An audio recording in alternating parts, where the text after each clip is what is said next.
Only thing we have to show that, prove that we're men is that we're leaving babies around. It fulfills some part of them, but they know that it's not.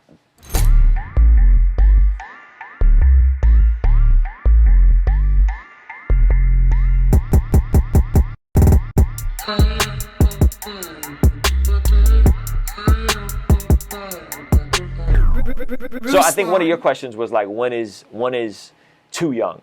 Yeah, right. Like when is the right time, man? When is the right time? And for me, I was 23. I was probably too young. Wow. But like I said, life is a great teacher, man. Yeah. And I'm so grateful that I got married at 23. My wife was 21.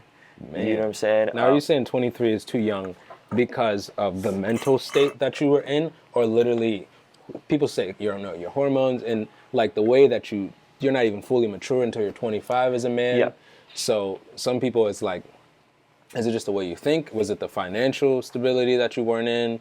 Or that's a great question. It was primarily my view of responsibility and finances and like a vision, life vision. Like I knew I was going to do music. I didn't know I was an entrepreneur yet. Even though my dad was an entrepreneur, I didn't know that. So I would say primarily financially, but like Zach Sparazzo just got married. Zach Sparazzo's 21. 21. His wife, Melissa, is 20 or 21. Wow, yeah. So they're relatively speaking young. A lot of pressure from their parents. You're too young. You finish college. You do this. Definitely. And it's like at the end of the day, all those things are valid. Like all those things are valid. But my position would be like, if you know yourself, and you know that the values you hold at 22, 23, 24, this is who you are. Meaning that like, I was certain on Jesus. I was certain on Jesus. I was certain that I wasn't going to work for somebody else my entire life. I was certain on the things that I viewed as close-handed doctrines, the resurrection, right? Like those things. Like I arrived at a place where there was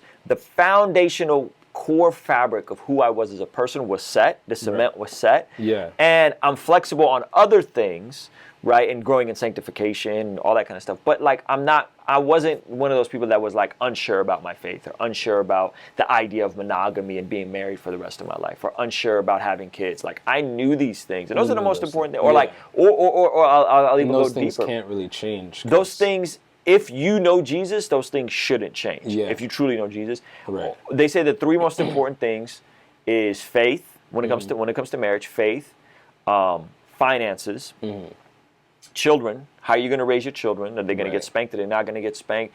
And in-laws. Where are you going to spend the holidays? So those four things are the most important things. And if you can get through and have a position on those four things, and so I knew. In the sense of in-laws, I knew that my wife, because I had good discipleship, my wife came before anybody. That was not up for debate. There was nobody was going to tell me anything otherwise. I knew that when I became a husband, my wife was my number one priority. Some people don't believe that. Some people don't know that. Some people, they go and do silly things. Like when they have an argument with their spouse, they go vent to their parents. I knew that you did not do that. You don't ever vent to your parents about whatever issues you're having in your relationship. You never do that. Because you're married, you're going to work through your issue.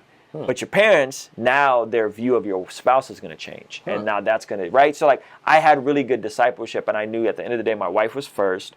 My in-laws did not get to tell me what we did with our lives or how we were going to raise our kids.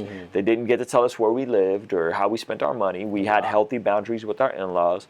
We knew we wanted to have kids. A lot of people get married. They don't know if they want kids. They don't know if they want more kids, right? That's a heavy. And we knew we believed in Jesus. We knew we believed in Jesus. And we had some minor theological differences here and there, but not even that big. But we knew that no matter what, Jesus was our core, right? And eventually, at some point, we would love for me to be the breadwinner, my wife to stay at home with kids. That was another thing we talked about. So like those conversations can be had at 19, 20, 21. Yeah, those things should be being talked about so you can figure out if this person is compatible, is what you're saying? Yes, those things should be talked about. And the issue becomes, this is a very macro issue, is society has created this like additional phase of life where you used to go from being a child to becoming an adult, right? And in Jewish culture, I think they were like, 13, 14, they were like, they were man, it was right? young, Yeah. And in our society, we've added this added layer of adolescence. And adolescence is not biblical. And adolescence is 18. When I was when I was your age, it was 18 to 23, 18 to 24. Now adolescence is 18 to 30. You know what I'm saying? So you can kind of screw around until you're in your 30s, and you don't really. The issue with adolescence is those habits and who you are, and if you're a guy that like is into just breaking girls' hearts or leading a girl on, or you're a guy that's sexually immoral, right? You're Christian, but you're sexually immoral. You're sleeping around. You're having sex, or you're a guy who just fill in a blank, right? You just lack integrity. You lack character. That doesn't just stop at some point. Yeah, right. And that becomes tougher to stop when you're in your 30s. Wow. And so, like, we know, I'm assuming both of us do, and there's stuff in the public eye that's happening right now. I'm not going to touch on it directly. Of guys that are in their 30s, Christians, who are out here, and some stuff's coming out, and it's not cool. You know what I'm saying? And it's like, well, why? Well, it's probably because they didn't check that stuff when they were 22, 23, 24. Man, you know what I'm saying? Real. They were willy-nilly. Now you got guys, Christian dudes, sexting. You know what I'm saying? Sending nudes. Right? And it's like, yo, you don't just wake up and stop that. Like, the circuitry of your brain is being set in a way, and your character and your integrity is being set in a way where that cement is going to melt, and you're going to be who you're going to be. 27, 28, 30 years old, you're going to be who you're going to be. Still going to be there. And it's going to be really hard for you to change. And then it's going to be on some, like, you're going to mess around, have a baby with somebody you don't want to have a baby with. You're going to mess around, catch something you don't want to catch. You know what I mean? And so I think it's like, yo, adolescence is a myth. It's not real. You know what I mean? It's just, it's worldly. I hate using that word, but it's worldly. No, like, it's straight, man-made, like, mumbo-jumbo to keep kids, in my opinion, keep kids still kind of kids. In kids, a sense. yeah, man. And then you got the whole, like, kids then go on to college. Not every kid should go to college. I think education is great, but not every kid should go to college. But then they get into debt. You know what I'm saying? And then you wake up and you're 25. You got $60,000, $70,000 in debt. You know what I mean? Like, how do you figure it? It's tough, man. It's a lot. No, that's real, man. Yeah, for sure. That's so deep. There's a lot of like good wisdom. So I'm just like, I told him before this started, I was like, you are the teacher, I'm the student. Like, you're watching Montell Fish be humbled online on YouTube. So let me ask you this: like, having engaged with your friends, and you're around more young people than I am around. Do you see this myth and this lie of adolescence being embraced? Okay, well, most of my friends are creative. Most of my friends are